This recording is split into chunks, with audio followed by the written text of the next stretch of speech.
Alain Riazuelo, Jean-Pierre Luminet, vous étiez aujourd'hui avec nous dans l'émission pour parler de la découverte scientifique sur les ondes gravitationnelles. Est-ce que vous pouvez me parler un petit peu de l'ambiance qui a régné parmi vos proches, dans votre entourage à partir d'hier?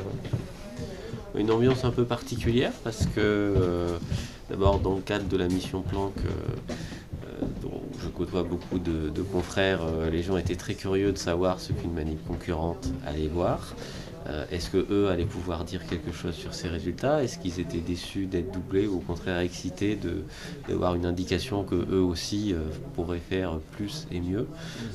Et puis du côté des théoriciens, c'était la perspective d'avoir de l'information supplémentaire sur l'histoire de l'univers primordial, avec donc l'espoir de connaître mieux cette histoire très ancienne de l'univers. Donc c'était une ambiance assez rare et avec beaucoup d'excitation et d'attente.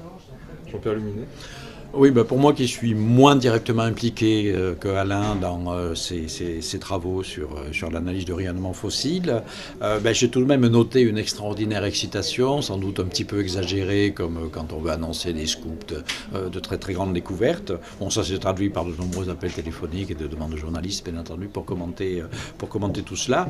Donc, disons, ce que je retiens, c'est une excitation, mais mêlée tout de même d'une certaine réserve sur l'interprétation à donner à ces résultats.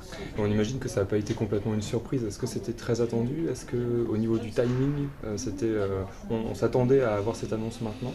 Cette détection est attendue depuis 20 ou 30 ans, en fait. Maintenant, est-ce qu'elle arrive juste maintenant, avant que les personnes qui travaillent sur le télescope Planck n'annoncent leurs propres résultats? Ce n'est sans doute pas le fruit du hasard. Ça, c'est Alain qui peut confirmer cela. On ne savait pas quelle était l'amplitude de ce signal. On craignait qu'il soit 10, 100, 1000 fois plus petit que ce qui a été annoncé.